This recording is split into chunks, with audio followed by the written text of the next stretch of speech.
ക്രിസ്തേശുവിൻ്റെ മാന്യ നാമത്തിൽ നിങ്ങൾക്കെല്ലാവർക്കും ഞാൻ വന്ദനം ചെയ്യാണ്. കഴിഞ്ഞ ദിവസങ്ങളിലായിട്ട് നാം യേശു ക്രിസ്തുവിൻ്റെ ഉപമകളെക്കുറിച്ച് പഠിച്ചുകൊണ്ടേയിരിക്കുകയാണ്. ഇന്ന് നാം പഠിക്കുവാൻ പോകുന്നത് മുടിയനായ പുത്രൻ്റെ കഥയാണ്. അതിന് മുൻപായിട്ട് നമുക്ക് നമ്മുടെ ദൈവത്തോട് പ്രാർത്ഥിക്കാം. ഞങ്ങളെ അധികമായി സ്നേഹിക്കുന്ന സ്വർഗീയ വാഴ്ത്തപ്പെട്ട ദൈവമേ, പരിശുദ്ധ നാമത്തിന് നന്ദിയോടെ സ്തോത്രം. അടിയങ്ങൾക്കായി ഒരുക്കിയിരിക്കുന്ന തിരുവചന ധ്യാനത്തിനായി നന്ദിയോടെ സ്തോത്രം. അതേ കർത്താവ് അടിയങ്ങളെ അനേക ഉപമകളിലൂടെ അനേക സത്യങ്ങൾ പഠിപ്പിച്ചു. അതൊക്കെയും അടിയങ്ങൾ ധ്യാനിക്കുമ്പോൾ ഞങ്ങളുടെ ആത്മീയ ജീവിതത്തിന് അത് ഉതകുവാൻ കർത്താവ് കൃപ ചെയ്യണം. സർവ്വമാനവും മഹത്വവും അവിടെ നിൽക്കുന്ന യേശുവിൽ കൂടി താഴ്മയുടെ വിനയമായി ചോദിക്കുമ്പോൾ കൃപയോടെ കേൾക്കുമാറാകണമേ. ആമേൻ. ഇന്ന് ഞാൻ നിങ്ങളോട് മുടിയനായ പുത്രൻ്റെ കഥയെക്കുറിച്ചാണ് പറയുവാൻ ആഗ്രഹിക്കുന്നത്. അതെ, കഴിഞ്ഞ ദിവസം ഞാൻ നിങ്ങളോട് നഷ്ടപ്പെട്ടു പോയതായ ആടിനെക്കുറിച്ചും അതുപോലെ നഷ്ടപ്പെട്ടു പോയതായ ധനത്തെക്കുറിച്ചും പറയുണ്ടായല്ലോ. അപ്പോൾ അവിടെ നിന്ന് പഠിച്ചത് എന്താണ്? നഷ്ടപ്പെട്ടതായ ആട് താൻ നഷ്ടപ്പെട്ടു എന്നറിയാം, എന്നാൽ അതിന് തിരിച്ചറിയാനുള്ള വഴി അറിയില്ല. അതുപോലെ നഷ്ടപ്പെട്ടതായ നാണയത്തിൽ അവിടെ അതിന് നഷ്ടപ്പെട്ടു എന്ന് അതിനറിയത്തില്ല, അത് തിരിച്ചു വരണമെന്നും അറിയത്തില്ല. എന്നാൽ ഇന്ന് ഞാൻ പറയാൻ പോകുന്നതായ ഉപമ, അതായത് മുടിയനായ പുത്രൻ്റെ കഥയാണ്. എന്നാൽ ഈ നഷ്ടപ്പെട്ടതായ വ്യക്തിക്ക് താൻ നഷ്ടപ്പെട്ടു എന്നറിയാം, എന്നാൽ അവസാനം കണ്ടെത്തുന്നതായ ഒരു കാഴ്ചപ്പാട് നമുക്കവിടെ കാണാൻ സാധിക്കും. അത് യേശു ക്രിസ്തു ഈ മുടിയനായ പുത്രൻ്റെ കഥ പറയുമ്പോൾ ആ കേൾവിക്കാരുടെ ഇടയിൽ അനേക തരത്തിലുള്ളതായ കാര്യങ്ങൾ ചിന്താഗതികളുണ്ടായിരുന്നു.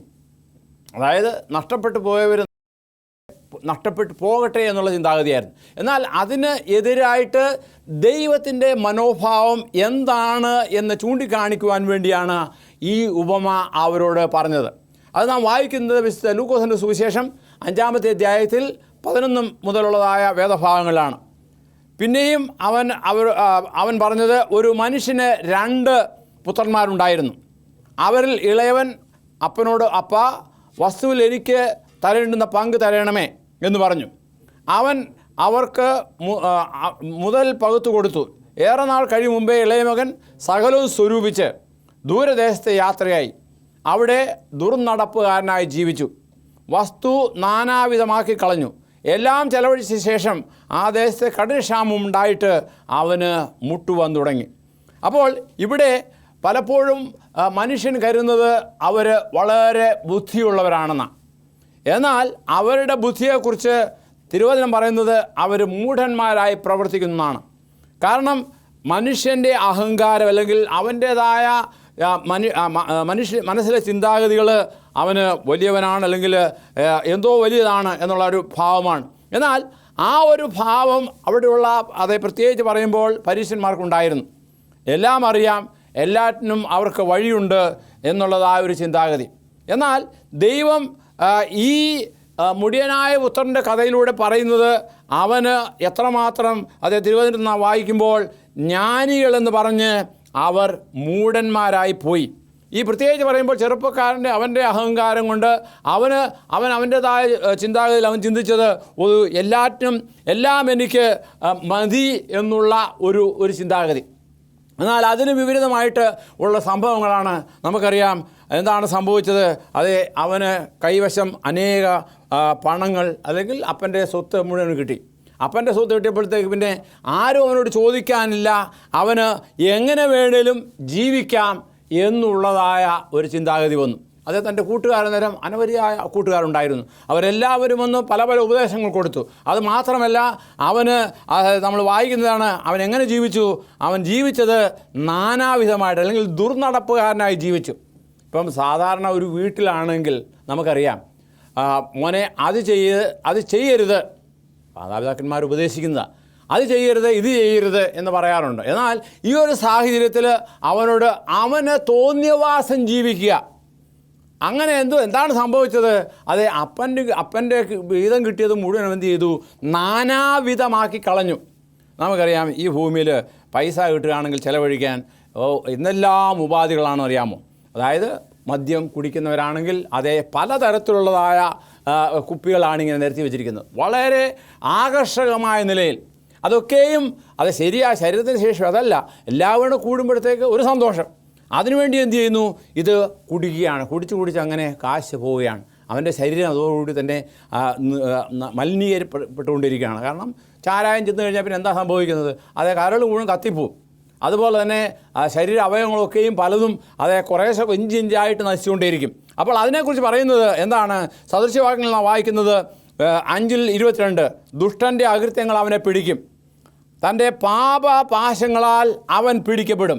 അപ്പോൾ ആ ചെറുപ്പക്കാരനാണ്, യവനമാണ്, ആരോഗ്യമുണ്ട്, നല്ല തൻ്റെ ഇടമുണ്ട്, അവന് പൂർണ്ണ സ്വാതന്ത്ര്യമുണ്ട്. കാരണം ആരും അപ്പനും അമ്മയും അടുത്തില്ല, അല്ലെങ്കിൽ അവരെ ചോദിക്കാൻ തക്കോണം ആരുമില്ല. എന്നാൽ അവൻ്റെ കൈവശമുള്ളതായ പണം മുഴുവൻ ദൂർത്തടിച്ച് തീർന്നുപോയി. അതിനുശേഷം അവനെന്താണ് സംഭവിക്കുന്നത്? അത് തീർന്നു പോയപ്പോൾ പിന്നെ അവന് പണത്തിന് വേണ്ടി, അത് തന്നെയല്ല, പണമില്ല, വേറൊരു വശത്തുകൂടി ക്ഷാമമാദേശത്തുണ്ടായി. നമുക്കറിയാം ക്ഷാമം എന്ന് പറഞ്ഞാൽ ദ്രവ്യമില്ല, കഴിക്കാൻ ആഹാരമില്ല, റേഷൻ ഷോപ്പ്, റേഷൻ കടയിൽ. അപ്പോൾ ഇതൊക്കെയും വന്നപ്പോൾ അവനും വളരെയധികം ബുദ്ധിമുട്ടി. എന്ത് ചെയ്യണമെന്ന് അറിയത്തില്ല, ജോലിയില്ല.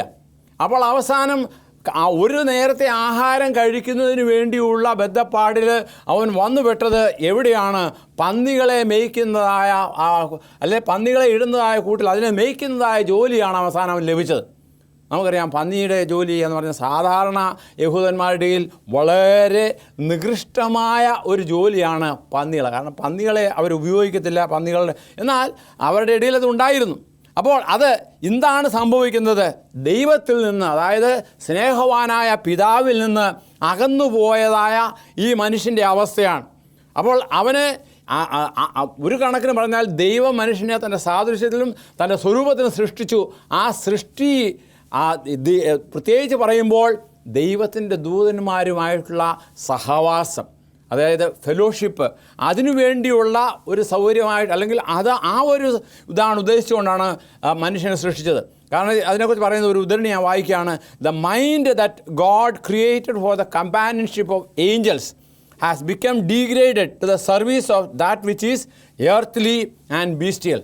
അതായത് ഈ ഭൂമിയിലെ അധകൃതമായ അല്ലെങ്കിൽ ഏറ്റവും താഴ്ന്ന തലയിലുള്ളതായ ഒരു നിലവാരത്തിലേക്ക് പോവുകയാണ് ചെയ്യുക. അത് മാത്രമല്ല മൃഗീയമായ കാര്യങ്ങളിലേക്ക് ആണ് തിരിക്കുന്നത്. അതുകൊണ്ടാണ് അപ്പോസ്തലനായ പൗലോസ് റോമാലേഖനത്തിൽ പറയുന്ന ഇപ്രകാരമാണ്. 7:24 ഞാൻ വായിക്കുന്നു, അയ്യോ ഞാൻ അരിഷ്ട മനുഷ്യൻ, ഈ മരണത്തിന് അധീനമായ ശരീരത്തിൽ നിന്ന് എന്നെ ആർ വിടുവിക്കും. അതായത് ഇത് ഈ ഭൗമികമായി കാണുന്നതായ ഒരു സത്യമാണ്. എന്ത്? മനുഷ്യൻ ദൈവത്തിൽ നിന്ന് അകന്നുപോയി കഴിയുമ്പോൾ അവന് എന്തായി മാറുന്നു? അതേ മനുഷ്യന് ഏതുമല്ലാത്തതായ, പ്രത്യേകിച്ച് പറയുമ്പോൾ ഇവിടെ മൃഗീയമായ ഒരു അവസ്ഥയിലേക്ക് പോവുകയാണ് ചെയ്യുന്നത്. അതിനെക്കുറിച്ച് പ്രവാചകനായ യിരെമ്യാവ് ഇപ്രകാരം പറയുന്നുണ്ട്. 17-ാമത്തെ അധ്യായത്തിൽ 5-6 വാക്യങ്ങൾ. യഹോവ ഇപ്രകാരം അരുളി ചെയ്യുന്നു, മനുഷ്യനിൽ ആശ്രയിച്ച് ജഡത്തെ തൻ്റെ ഭുജമാക്കി ഹൃദയം കൊണ്ട് യഹോവയെ വിട്ടുമാറുന്ന മനുഷ്യൻ ശപിക്കപ്പെട്ടവൻ, അവൻ ഭൂമിയിലെ ചൂരച്ചെടി പോലെയാകും. നന്മ വരുമ്പോൾ അത് കാണാതെ മരുഭൂമിയിലെ വരണ്ട പ്രദേശങ്ങളിലെ നിവാസികളില്ലാത്ത ഉയർനിലത്തിൽ പാർക്കും. അപ്പോൾ മനുഷ്യൻ്റെ അവൻ എത്രമാത്രം താഴേക്ക് പോകും എന്ന് ഉള്ള ഒരു കാഴ്ചയാണ് നമുക്കിവിടെ കാണുവാൻ സാധിക്കുന്നത്. നമുക്കറിയാം, ഈ പട്ടണങ്ങളിലൊക്കെയും ചപ്പും ചവറും പെറുക്കുന്നതായ അനേക കുഞ്ഞുങ്ങളുണ്ട്. അവരെ കാണുകയാണെങ്കിൽ എങ്ങനെ ഇരിക്കും? കണിശമായിട്ടും അവരുടെ വസ്ത്രം മുഷിഞ്ഞതാണ്, അത് ചിലപ്പോൾ നാറുന്നുണ്ടായിരിക്കും. അവരുടെ കാലുള്ള ചെരുപ്പ് ചിലപ്പോൾ 2 തരത്തിലുള്ള ചെരുപ്പായിരിക്കും. കാരണം എവിടുന്നെങ്കിലും കിട്ടുന്ന ചെരുപ്പല്ലേ ഇടുന്നത്. അത് തന്നെയല്ല, അത് എത്രമാത്രം നികൃഷ്ടമായ അല്ലെങ്കിൽ ഇഷ്ടപ്പെടാൻ ആഗ്രഹമില്ലാത്ത തരത്തിലുള്ളതായ ഒരു ജീവിതമാണ് അവർ നയിക്കുന്നത്. എന്നാൽ ഈ പറയുന്നവരും ജീവിക്കുന്നു. പക്ഷേ ആ ഒരു ജീവിതം കൊണ്ട് അത് എങ്ങനെയാണ് എന്ന് നമുക്ക് ചിന്തിക്കാം. അതുപോലെയായിരുന്നു തൻ്റെ പിതാവിൻ്റെ ഭവനത്തിൽ നിന്ന് തൻ്റെ പിതാവിൻ്റെ ഓഹരിയും വാങ്ങിച്ചു പോയതായ ഈ ചെറുപ്പക്കാരന് സംഭവിച്ചത്. അവൻ്റെ കൈവശമുണ്ടായിരുന്ന പണം തീർന്നു, പണമില്ലെങ്കിൽ പിന്നെ ഒന്നുമില്ല, പിന്നെ കൂട്ടുകാരുമില്ല. പിന്നുള്ളത് ഈ പന്നികൾ താമസിക്കുന്ന കുഴിയിൽ വാളവര പയർ തിന്നുകൊണ്ട് വയറ് നിറയ്ക്കുവാൻ. കാരണം അവന് ശരിക്കും ക്ഷാമമാണ്, അതുകൊണ്ട് ആഹാരത്തിന് ബുദ്ധിമുട്ടുണ്ട്. അപ്പോൾ അവന് അത് തിന്ന് ഇരുന്ന സമയത്ത് അതിനെക്കുറിച്ച് പറയുന്നത് അവൻ അപ്പോഴാണ് എന്തുണ്ടായത്? സുബോധം വന്നു. ഞാൻ വായിക്കുന്നത് ലൂക്കോസിൻ്റെ സുവിശേഷം 15-17-18 വാക്യങ്ങളാണ്. അപ്പോൾ സുബോധം വന്നിട്ട് അവൻ എൻ്റെ അപ്പൻ്റെ എത്ര കൂലിക്കാർ ഭക്ഷണം കഴിച്ച് ശേഷിപ്പിക്കുന്നു, ഞാനോ വിശപ്പ് കൊണ്ട് നശിച്ചു പോകുന്നു. ഞാൻ എഴുന്നേറ്റ് എൻ്റെ അപ്പൻ്റെ അടുക്കൽ ചെന്ന് അവനോട്, അപ്പാ, ഞാൻ സ്വർഗത്തോടും നിന്നോടും പാപം ചെയ്തിരിക്കുന്നു എന്ന് ഉള്ള ചിന്താഗതി അവൻ്റെ മനസ്സിൽ വരുന്നതായൊരു കാഴ്ചപ്പാട് നമുക്ക് കാണുവാനൊക്കെ സാധിക്കും. അതായത് ഓർത്ത് നോക്കിക്കേ, അതായത് നല്ലവണ്ണം ആഹാരം കഴിച്ച് ശീലിച്ച ഒരു ചെറുപ്പക്കാരനാണ്. അവന് ഇപ്പോഴുള്ള അവസ്ഥയിൽ പന്നിക്ക് കൊടുക്കുന്ന വാളവരപ്പയർ തിന്നുകൊണ്ട് കഴിയുന്നതായൊരു സാഹചര്യം. അന്നേരമാണ് അവൻ ഓർക്കുന്നത് എന്താണ് തൻ്റെ അപ്പൻ്റെ ഭവനത്തിൽ എത്രമാത്രം സുഭിക്ഷമായിട്ട് താൻ ജീവിച്ചു. അതേ, തൻ്റെ അപ്പൻ്റെ ഭവനത്തിൽ നല്ല നല്ല രുചിയേറിയ ആഹാരം കഴിച്ചു. അവിടെ തനിക്ക് അല്ലെങ്കിൽ മേശപ്പുറത്ത് വിളമ്പുവാൻ തക്കവണ്ണം എന്തുണ്ട്, സേവകന്മാരുണ്ട്. അതേ, തനിക്ക് എന്തെങ്കിലും ആവശ്യമുണ്ടെങ്കിൽ അതത് സമയത്ത് കൊണ്ട് കൊടുക്കും. ഇതൊക്കെയും ഉണ്ട്. എന്നാൽ അതൊന്നുമില്ലാത്തതായൊരു സാഹചര്യത്തിലേക്ക് ആ മനുഷ്യൻ വഴുതി വീണ കാഴ്ചപ്പാട്.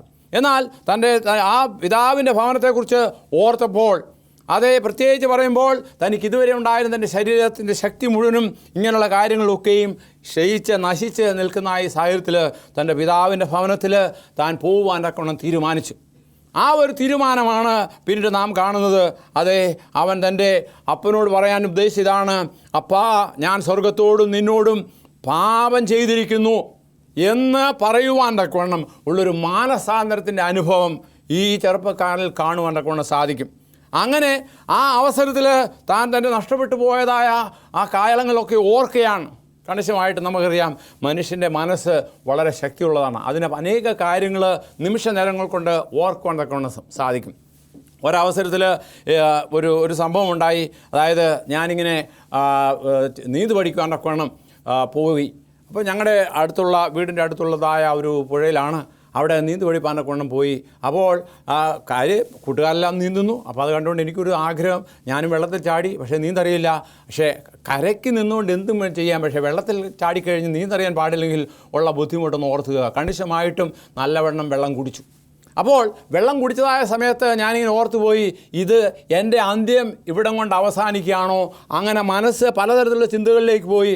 അത് വേണമെങ്കിൽ ആ മനസ്സിൻ്റെ ചിന്താഗതികൾ എവിടം വരെ പോയി എന്ന് എനിക്കറിയത്തില്ല. പക്ഷേ അത് അനേക സ്ഥലത്ത് നിമിഷ നേരങ്ങൾ കൊണ്ട് പോയി. ആയതുപോലെ ആ തൻ്റെ നഷ്ടപ്പെട്ടു പോയതായ വർഷങ്ങളെക്കുറിച്ച് ആ വ്യക്തി, ചെറുപ്പക്കാരൻ, വളരെയധികം ചിന്തിച്ചു. അതേ, അങ്ങനെ തൻ്റെ പിതാവിൻ്റെ ഭവനത്തിലേക്ക് പോകുന്നതായ കാഴ്ചപ്പാടിൽ. എന്നാൽ ഈ അപ്പൻ്റെ ഭാഗത്ത് അപ്പൻ എന്താണ് ചെയ്തത്? അപ്പൻ ദൂരെ നിന്ന് മുതലേ മകന് വേണ്ടി കാത്തിരിക്കുകയാണ്. അതേ, താൻ പോയതായ നാളുകളൊക്കെയും മകൻ്റെ തിരിച്ചു വരാൻ വേണ്ടി പിതാവ് വളരെ പ്രയാസത്തോടുകൂടി, വളരെയധികം സങ്കടത്തോടുകൂടി കാത്തിരിക്കുകയാണ്. അങ്ങനെ കാത്തിരിക്കുന്ന പിതാവ് അതേ ദൂരെ അകലെയായിട്ട് മകൻ വരുന്നത് കണ്ടു. ആ കണ്ട പിതാവ് മകനെ കാണുവാൻ വേണ്ടി ഓടുകയാണ്. അതെ, നമുക്കറിയാം എത്രമാത്രം സ്നേഹമുള്ള ഒരു പിതാവ് ആ തൻ്റെ മകനെ കണ്ടു കഴിഞ്ഞപ്പോൾ അവനെ കാണുവാൻ വേണ്ടി ഓടി. എന്താണ് ചെയ്തത്? അവനെ ഓടിപ്പോയി അവനെ ആലിംഗനം ചെയ്യുന്നു. എന്നിട്ടുള്ളതായ കാഴ്ച വളരെ വികാരത്തിലോടുകൂടി മാത്രമേ എനിക്ക് പറയാൻ തക്കവണ്ണം സാധിക്കുകയുള്ളൂ. ആ പിതാവ്, പ്രത്യേകിച്ച് സംഗീതക്കാരൻ പറയുന്ന പോലെ, അപ്പന് മക്കളോട് കരുണ തോന്നുന്നതുപോലെ യഹോവയ്ക്ക് തൻ്റെ ഭക്തന്മാരോട് കരുണ തോന്നുന്നു. 103 സങ്കീർത്തനം 13 വാക്യമാണ്. അതായത് ആ പിതാവിൻ്റെ കണ്ണ് എപ്പോഴും മകന് വേണ്ടി കാത്തിരിക്കുകയായിരുന്നു. അങ്ങനെ ദൂരെ മകൻ വരുന്നതായ കാഴ്ച കണ്ടപ്പോൾ ആ മകനെക്കുറിച്ച് വേറൊന്നും ചിന്തിച്ചില്ല, അവനെ ഓടിപ്പോയി ആലിംഗനം ചെയ്തു. പിന്നീട് നടക്കുന്നതായ സംഭവം എന്താണ്? അതായത് തൻ്റെ മക്കളോട് കരുണ തോന്നുന്നതുപോലെ യഹോവയായ ദൈവം നമ്മോട് കരുണ കാണിപ്പാൻ തക്കവണ്ണം എപ്പോഴും തയ്യാറാണ്. അതിനെക്കുറിച്ച് യെശയ്യാ പ്രവാചകൻ ഇപ്രകാരം പറയുന്നു, 44:22, ഞാൻ കാർമുകിലിനെ പോലെ നിൻ്റെ ലംഘനങ്ങളെയും മേഘത്തെ പോലെ നിൻ്റെ പാപങ്ങളെയും മായ്ച്ചു കളയുന്നു. എങ്കിലേക്ക് തിരിഞ്ഞു കൊള്ളുക, ഞാൻ നിന്നെ വീണ്ടെടുത്തിരിക്കുന്നു. അതേ, സ്നേഹവാനായ ഒരു ദൈവം നമ്മെ സ്വീകരിപ്പാൻ തക്കവണ്ണം, നമ്മുടെ പാപങ്ങളെല്ലാം മായ്ച്ചു കളയുവാൻ തക്കവണ്ണം. അതേ, നമ്മുടെ പാപങ്ങളെ എങ്ങനെയാണ് മായ്ക്കുന്നത്? ലംഘനങ്ങളെ മേഘത്തെ പോലെ. നാം ഈ ആകാശത്ത് നോക്കി നിൽക്കുന്ന കാഴ്ചയിൽ അനേക മേഘങ്ങൾ കാണുവാൻ തക്കവണ്ണം സാധിക്കും. എന്നാൽ ഈ മേഘങ്ങളൊക്കെയും എന്താണ് സംഭവിക്കുന്നത്? അത് കുറച്ച് കഴിയുമ്പോൾ നാം കണ്ടുകൊണ്ടിരിക്കുന്ന മേഘം അവിടെ കാണുകയില്ല, അതിങ്ങനെ കാറ്റിലങ്ങ് പറന്നു പോയിക്കൊണ്ടിരിക്കും. അതായത് മേഘങ്ങളിങ്ങനെ മാറിക്കൊണ്ടേയിരിക്കും എന്ന് പറഞ്ഞാൽ അത് പിന്നെ കാണുകയില്ല. ആയതുപോലെയാണ് ദൈവം നമ്മുടെ പാപങ്ങളെക്കുറിച്ച് കരുതുന്നത്. അതാണ് യെശയ്യാപ്രവാചകൻ പറഞ്ഞത്, ഞാൻ കാർമുകിലിനെ പോലെ നിൻ്റെ ലംഘനങ്ങളെയും മേഘത്തെ പോലെ നിൻ്റെ പാപങ്ങളെയും മായ്ച്ചു കളയും അത്രേ. അതുകൊണ്ട് നാം എന്താണ് ചെയ്യേണ്ടത്? ദൈവത്തെങ്കിലേക്ക് തിരിയുക. ഇനി വീണ്ടും യോഹന്നാന്റെ സുവിശേഷത്തിൽ പറയുന്നത്, എൻ്റെ അടുക്കൽ വരുന്നവനെ ഞാൻ ഒരു നാളും തള്ളിക്കളയുകയില്ല. ആ ദൈവസന്നിധിയിലേക്ക് ചെല്ലുവാൻ തക്കവണ്ണമാണ് ദൈവം നമ്മോട് ആഹ്വാനം ചെയ്യുന്നത്. ആ പിതാവ്, സ്നേഹവാനായ പിതാവ് മകന് വേണ്ടി കാത്തിരിക്കുകയാണ്. അവൻ്റെ കുറവുകൾ, അവൻ്റെ കുറ്റങ്ങളൊക്കെയും നാം ഏറ്റുപറയുമ്പോൾ ക്ഷമിച്ചു തരുമെന്നുള്ളതായ വാഗ്ദാനമുണ്ട്. ആയതുകൊണ്ട് ദാവീദ്, സങ്കീർത്തനക്കാരനായ ദാവീദ് സ്വന്തം പാപത്തെ ദൈവം എത്രമാത്രം കഴുകി എന്നുള്ളതിനെക്കുറിച്ച് 51-ാം സങ്കീർത്തനത്തിൽ നാം വായിക്കുന്നുണ്ട്. ഞാൻ നിർമ്മലനാകേണ്ടതിന് ഈ സോപ്പ് കൊണ്ട് എന്നെ ശുദ്ധീകരിക്കണമേ, ഞാൻ ഹിമത്തേക്കാൾ വെളുക്കേണ്ടതിന് എന്നെ കഴുകണമേ എന്ന് ദാവീദ് പ്രാർത്ഥിച്ചതിൻ്റെ കാരണം എന്താണ്? അവൻ്റെ പ്രാർത്ഥന ദൈവം കേൾക്കും. അവൻ്റെ പ്രാർത്ഥന ദൈവം പാപം ക്ഷമിച്ചും ലംഘനങ്ങളെ ക്ഷമിക്കുന്ന ഒരു ദൈവമാണ് എന്നുള്ളത് അവന് നല്ല വിശ്വാസമുണ്ടായിരുന്നു. ആയതുപോലെ സ്വർഗസ്ഥനായ നമ്മുടെ ദൈവം എൻ്റെയും നിങ്ങളുടെയും പാപങ്ങൾ ക്ഷമിച്ചു തരുവാൻ തക്കവണ്ണം എപ്പോഴും സന്നദ്ധനാണ്. പക്ഷെങ്കിൽ നാം അതിനുവേണ്ടി അവൻ്റെ സന്നിധിയിലേക്ക് തിരിയണം. ഈ മുടിയനായ പുത്രൻ എന്ത് ചെയ്തു? താനിങ്ങനെ വളരെ കഷ്ടതയിലായപ്പോൾ എൻ്റെ പിതാവിൻ്റെ അടുക്കൽ പോകും, അബ്ബാ ഞാൻ നിന്നോട് തെറ്റ് ചെയ്തിരിക്കുന്നു എന്ന് പറയുവാൻ തക്കവണ്ണം നമ്മളൊരു തീരുമാനമെടുത്തപ്പോൾ ആ ഒരു തീരുമാനം അവൻ്റെ ജീവിതത്തിലെ ഒരു തിരിവായിരുന്നു. ആയതുകൊണ്ട് എന്നെ കേട്ടുകൊണ്ടിരിക്കുന്ന ഓരോരുത്തരുമേ ഈ പാഠത്തിൽ നിന്ന്, ഈ ഉപമയിൽ നാം എന്താണ് പഠിക്കുന്നത്? നമുക്ക് വേണ്ടി മാനസാന്തരപ്പെടുന്ന ഓരോ വ്യക്തിക്കും വേണ്ടി സ്വർഗം കനിയും, സ്വർഗം അതിനുവേണ്ടി ഒരുങ്ങിയിരിക്കുകയാണ്. ആയതുകൊണ്ട് ആ ഒരു കാഴ്ചപ്പാടിൽ ദൈവം നമ്മുടെ പാപങ്ങളെ എന്നേക്കുമായിട്ട് നമ്മിൽ നിന്ന് മാറ്റിക്കളയും. പാപങ്ങൾ ഏറ്റുപറയുന്നവർക്ക് വേണ്ടി ദൈവം ക്ഷമിച്ചു തരുവാൻ തക്കവണ്ണം എപ്പോഴും വിശ്വസനും നീതിമാനുമാകുന്നുവെന്ന് തിരുവചനം അനുശാസിക്കുന്നുണ്ട്. ആയതുകൊണ്ട് ദൈവത്തിൽ നിന്ന് മാനസാന്തരത്തിൻ്റെ ഫലം നമ്മിൽ ഉണ്ടാകുവാൻ തക്കവണ്ണം ഈ പിതാവ് എപ്രകാരം നമുക്ക് വേണ്ടി കാത്തിരിക്കുന്നുവോ ആയതുപോലെ നാം തിരിഞ്ഞു ചെല്ലുവാൻ തക്കവണ്ണമാണ് ദൈവം ആഗ്രഹിക്കുന്നത്. പിശാചായവൻ ഈ ഭൂമിയിൽ മനുഷ്യനെ പാപത്തിൻ്റെ അടിത്തട്ടിൽ അടിത്തട്ടിലേക്ക് താഴ്ചയായിട്ട് പോകാൻ തക്കവണ്ണമുള്ള പരിശ്രമം ചെയ്യുമ്പോൾ നമ്മെ സ്നേഹിക്കുന്നവനായ ഒരു പിതാവുണ്ട് എന്ന് നാം ഓർക്കുക. ആ പിതാവ് നമുക്ക് വേണ്ടി കാത്തിരിക്കുകയാണ്. അവൻ ഉറക്കമില്ല, അവൻ നമുക്ക് വേണ്ടി കരുതിക്കൊണ്ടിരിക്കുകയാണ്. ഓരോ നിമിഷവും നമുക്ക് വേണ്ടി കരുതുന്നു. ആ സ്നേഹവാനായ ദൈവത്തിൻ്റെ സന്നിധിയിലേക്ക് നാം കടന്നു ചെല്ലേണ്ടതായ ഒരു ആവശ്യമുണ്ട്. പ്രിയരെ, അതാണ് നാം ഈ പാഠത്തിൽ പഠിക്കുന്നത്. എന്താണ്? അവൻ നഷ്ടപ്പെട്ടവനായിരുന്നു, എന്നാൽ അവൻ തിരികെ വന്നിരിക്കുന്നു. അവൻ നഷ്ടപ്പെട്ടവനായിരുന്നു, അവൻ്റെ പാപങ്ങളെ കഴുകപ്പെട്ടവനായി കാണപ്പെട്ടു. അവൻ പാപിയായിരുന്നു, അവൻ മാനസാന്തരത്തിലേക്ക് വന്നു. ആയതുകൊണ്ട് ഈ ഉപമ നാം പഠിക്കുമ്പോൾ കണിശമായിട്ടും നമ്മെ സ്നേഹിക്കുന്ന ഒരു ദൈവമുണ്ട്. ആ ദൈവം എപ്പോഴും നമുക്ക് വേണ്ടി കാത്തിരിക്കുന്നു. ആ ദൈവസന്നിധിയിലാകുന്നു നാം ഓരോരുത്തരും പോകേണ്ടത്. ഇനി അവിടെ കൊണ്ട് ഈ ഉപമ അവസാനിക്കുന്നില്ല. കാരണം പിന്നീട് നാം തുടർന്ന് അവിടെ പിന്നെ നടന്ന സംഭവങ്ങളൊക്കെ നമുക്കറിയാം. ബൈബിൾ വായിക്കുമ്പോൾ മനസ്സിലാകും. ഒരു അങ്കി അവനെ ഉടുപ്പിച്ചു. അതുമാത്രമല്ല, ആ പിതാവ് തൻ്റെ ദാസന്മാരോട് പറഞ്ഞത് എന്താണ്? അവൻ്റെ കയ്യിലെ മോതിരം, അവന് വേണ്ട വസ്ത്രം കൊടുപ്പീൻ. അങ്ങനെ ഒരു ആഘോഷം, ഒരു സന്തോഷം. ഇവിടെ പറയുന്നത് അപ്പൻ്റെ ദാസന്മാരോട് വേഗം മേൽത്തരമായ അങ്കി കൊണ്ടുവന്ന് ഇവനെ ധരിപ്പിപ്പീൻ, ഇവൻ്റെ കൈക്ക് മോതിരവും കാലിന് ചെരുപ്പും ഇടുവിപ്പീൻ. പിതാവ് നമ്മെ അംഗീകരിക്കുന്നത് ഇപ്രകാരമാണ്. നാം എത്രമാത്രം പാപച്ചെളിയിലായിരുന്നാലും നമ്മെ ദൈവം തൻ്റെ നീതിൻ വസ്ത്രം കൊണ്ട് പൊതിയുകയും നമുക്ക് ധരിപ്പാൻ തക്കവണ്ണം നല്ല ചെരുപ്പ്, നീതിൻ വസ്ത്രവും അതുമാത്രമല്ല ദൈവം നമുക്ക് തരുന്നതായ പാദരക്ഷയുമാണ്. ഇതൊക്കെയും പ്രാപിപ്പാൻ തക്കവണ്ണം അവിടെ വലിയൊരു സന്തോഷമായിരുന്നു, അവിടെ വലിയൊരു ആഘോഷമായിരുന്നു.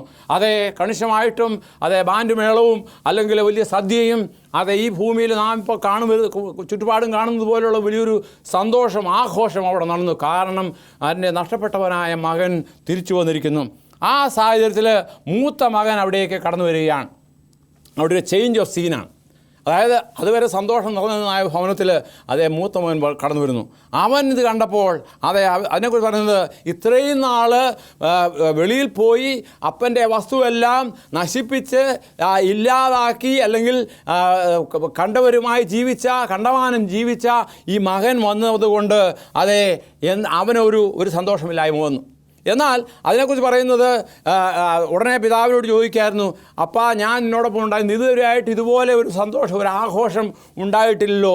അപ്പോൾ അപ്പൻ മകനോട് പറയാണ്, അതായത് അവനോട്, മകനെ, നീ എപ്പോഴും എന്നോടുകൂടി ഇരിക്കുന്നുവല്ലോ, എനിക്കുള്ളതെല്ലാം നിൻ്റേതാകുന്നു. അപ്പോൾ ദൈവത്തിനുള്ളതെല്ലാം നമുക്ക് വേണ്ടിയാണ്. അതായത് അത് നമുക്ക് കാണുവാനൊക്കെ സാധിക്കും. സ്വർഗസ്ഥനായ ദൈവം നമ്മെ സ്നേഹിക്കുന്നുകൊണ്ട് തൻ്റെ എല്ലാമായിരുന്ന ആ പുത്രനെ ഈ ഭൂമിയിലേക്ക് അയച്ച് നമുക്ക് വേണ്ടി സ്വർഗം മുഴുവനും കനിയുന്നതായ ഒരു കാഴ്ചയാണ് അവിടെ കാണുന്നത്. ഇതിനെക്കുറിച്ച് പറയുന്നത്, എന്നാൽ നിൻ്റെ സഹോദരനാകട്ടെ, നിൻ്റെ സഹോദരൻ മരിച്ചവനായിരുന്നു, അവൻ വീണ്ടും ജീവിച്ചു, കാണാതെ പോയിരുന്നു, കണ്ടുകിട്ടിയിരിക്കുന്നു, ആകയാൽ ആനന്ദിച്ച് സന്തോഷിക്കേണ്ടത് ആവശ്യമായിരുന്നു എന്ന് പറയുന്നു. അപ്പോൾ അവിടെ ദൈവത്തിൻ്റെ സ്നേഹം തൻ്റെ പൈതലിനെ അല്ല, തൻ്റെ മകനെ തിരിച്ചു, അതായത് പറയുന്നത്, നിൻ്റെ സഹോദരനോ മരിച്ചവനായിരുന്നു, വീണ്ടും ജീവിച്ചു, കാണാതെ പോയിരുന്നു, കണ്ടുകിട്ടിയിരിക്കുന്നു, ആകയാൽ ആനന്ദിച്ച് സന്തോഷിക്കുക. നമുക്കറിയാമോ, നമുക്ക് അത് എത്രമാത്രം അതിൻ്റെ ആ സന്തോഷം വിവരിപ്പാൻ തക്കവണ്ണം എന്നെക്കൊണ്ട് സാധിക്കത്തില്ല. പക്ഷേ സ്വർഗം പറയുന്നത് എന്താണ്? ഒരു പാപി മാനസാന്തരപ്പെടുമ്പോൾ സ്വർഗം മുഴുവനും സന്തോഷിക്കുകയാണ്. അതായത് ആ ഒരു സ്നേഹം, നമുക്കറിയാം രക്തബന്ധം എന്ന് പറയുന്നത് അത് വളരെ വളരെ വിലയേറിയതാണ്. അതായത് he's bound to you by closed ties. അതായത് ദൈവം നമ്മോട് വളരെ അധികമായി അടുത്ത് ഈടാർന്ന് കിടക്കുകയാണ്. കാരണം മകനെ, മകളെ എന്നുള്ളതായ ഒരു നാമധേയം, അത് സാധാരണ വേലക്കാരത്തി എന്ന് പറയുന്ന പോലെയല്ല.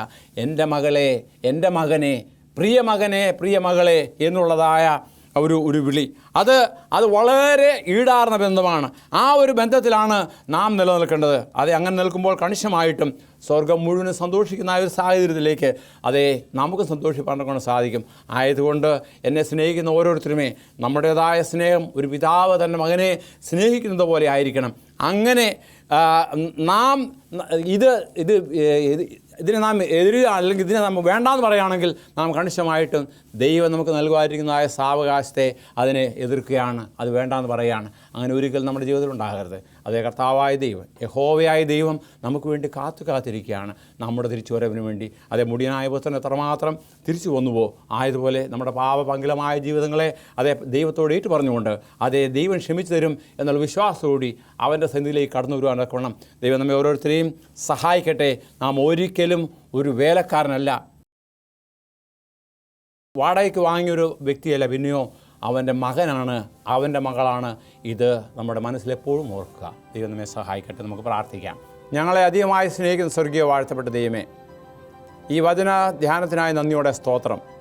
മുടിയനായ പുത്രൻ്റെ കഥയെക്കുറിച്ച് നിങ്ങൾ മനസ്സിലാക്കി, താൻ എത്രമാത്രം ദൈവത്തിൽ നിന്ന് അകന്നുപോയി തിരിച്ചു വരുവാനുള്ളതായ ഒരു താല്പര്യമുണ്ടായതുപോലെ അടിങ്ങളുടെ ജീവിതങ്ങളും പലപ്പോഴും അടിങ്ങൾ പാപ വഴികളിൽ വിട്ടു പോകുന്ന കർത്താവേ, തിരിച്ചു വരുവാനുള്ളതായ ദൈവ ആത്മാ ചിന്ത അടിങ്ങളെ ഭരിക്കുവാനും അതിന് പ്രകാരം തിരിച്ചു വരുവാനൊക്കെ ഞങ്ങളെ സഹായിക്കണമേ. സകല യേശുവിൽ കൂടി താഴ്മയുടെ വിനയമായി ചോദിക്കുമ്പോൾ കൃപയോടെ കേൾക്കുമാറാകണമേ. ആമേൻ. എൻ്റെ വചനം കേട്ടതായ എല്ലാവർക്കും നന്ദി പറയുന്നു. കണിശമായിട്ടും നിങ്ങൾക്ക് കൂടുതലായി എന്തെങ്കിലും അറിയുവാൻ ആഗ്രഹമുണ്ടെങ്കിൽ, ആയതുപോലെ തന്നെ പ്രാർത്ഥിപ്പാൻ എന്തെങ്കിലും വിഷയമുണ്ടെങ്കിൽ ഞങ്ങൾ എഴുതി അറിയിക്കുക. ഞങ്ങൾ അതിന് വേണ്ട കാര്യങ്ങൾ ചെയ്യുന്നതാണ്. ദൈവം നമ്മളെ സഹായിക്കും.